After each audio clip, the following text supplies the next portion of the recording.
நம்மளுடைய பிரதமராக இருக்கிற நரேந்திர மோடி அவர்கள் பார்த்தீங்கன்னா ஆகஸ்ட் மாதம் 31ஆம் தேதி, அதாவது பார்த்தீங்கன்னா இந்த மாதம் 31ஆம் தேதி பார்த்தீங்கன்னா சீனாவில் ஒரு எஸ்சிஓ உச்சி மாநாடு பார்த்தீங்கன்னா நடக்க போகுது.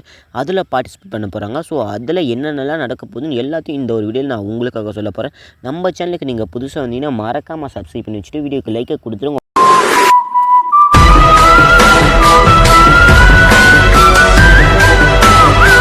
இந்த எஸ்சிஓ உச்சி மாநாட்டுக்கு என்ன அர்த்தத்தை சொல்லியிருக்காங்க, அதாவது பார்த்தீங்கன்னா ஷாங்காய் ஒத்துழைப்பு அமைப்பு சொல்கிறாங்க. இந்த ஒரு ஈவெண்ட்டில் அப்படி என்ன நடக்கும், பெரிய பெரிய தலைவர்கள்லாம் இதில் பார்ட்டிசிபேட் பண்ண போகிறதா சொல்லியிருக்காங்க.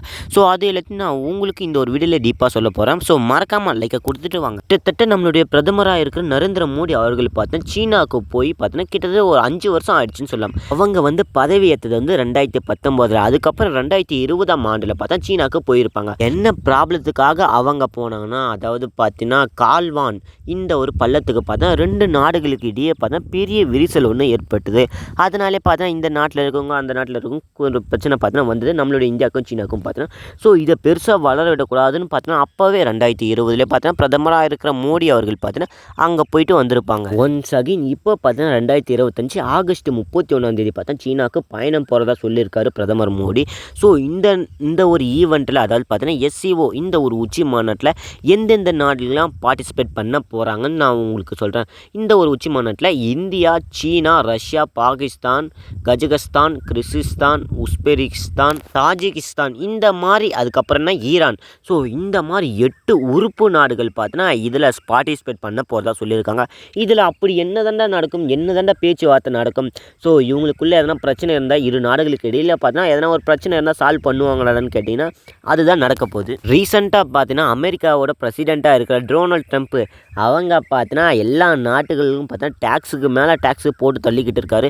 ஸோ யாரும் வாழ விடாமல் பார்த்தீங்கன்னா பண்ணிக்கிட்டு வராருன்னு தான் சொல்லணும். அவங்க மேலே யாரெல்லாம் எதனா ஒரு வார்த்தை சொல்லிட்டா கூட பரவாயில்ல, பண்ணால் அவங்களுக்கு டேக்ஸ் போடுண்டான்னு சொல்கிற மாதிரி பார்த்தீங்கன்னா இந்த ஒரு எக்கனாமிக் வார பார்த்தீங்கன்னா அவங்க ஆரம்பித்து வச்சுட்டாங்க டொனால்ட் ட்ரம்ப். அவங்க இந்த ஒரு பிரச்சனையை இதோடு முடிக்கணும். அந்த ஒரு காரணத்தாலே பார்த்தா நம்மளுடைய பிரதமர் அவர்கள் சீனாவில் நடக்க போகிற இந்த எஸ்சிஓ மாநாட்டில் பார்த்தீங்கன்னா பார்ட்டிசிபேட் பண்ண போகிறாங்க. இந்த மாதிரி பல கண்ட்ரிஸ், கிட்டத்தட்ட பார்த்தீங்கன்னா 8 கண்ட்ரிஸ் இருக்காங்க. ஸோ இந்த மாதிரி அசம்பிள் பண்ணுறதுக்கு ஒரு முக்கியமான காரணம் என்னென்னா இந்தோ பசிபிக் பிரதிநிதிகள். ஸோ இவங்களுக்குள்ள எந்த நாடுகள், இந்த மாதிரி நாடுகளுக்குள்ள பார்த்தீங்கன்னா பல மாற்றங்கள் பார்த்தீங்கன்னா இப்போ நடந்துக்கிட்டு இருக்கு. ஸோ அது எல்லாத்தையும் பார்த்தீங்கன்னா ஒன்றா பேசி அதை எதனா ஒரு பெரிய பிரச்சனைக்கு போனால் சால்வ் பண்ணுற விதமாக தான் இந்த ஒரு எஸ்சிஓ மாநாடு பார்த்தீங்கன்னா நடக்க போகுதுன்னு சொல்லியிருக்காங்க. இந்த எஸ்சிஓ உச்சி மாநாட்டில் எந்தெந்த பிரசிடென்ட்லாம் நான் கலந்துக்க போகிறாங்கன்னு சொல்லிடுறேன்.